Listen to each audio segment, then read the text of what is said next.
વરણી વિચરણ કરતા કરતા લોજપુર આવ્યા. લોજની ધર્મશાળામાં રહ્યા. મુક્તાનંદ સ્વામી સાથે રહેતા હતા. ગુરુ રામાનંદ સ્વામીના દર્શન કરવાની તીવ્ર ઈચ્છા હતી અને લોજની અંદર મુક્તાનંદ સ્વામી અને વરણીરાજ બંને એક સાથે રામાનંદ સ્વામીને પત્ર લખે છે.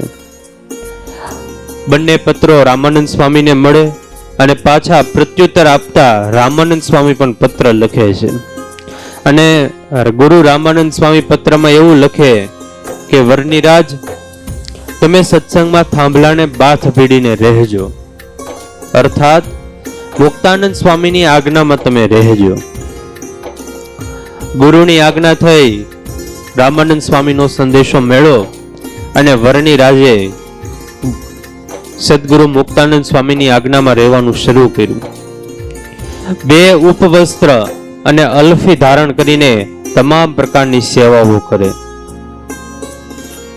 ગામમાંથી છાણા લેવા જાય, રસોઈ માટે છાણા થાપે, માંદા સંતોની સેવા કરે, લાકડા ભેગા કરે, અનાજ સાફ કરે, રસોઈ કરે, વાસણો ધોવે, કાવડ લઈને ભિક્ષા માગવા જાય.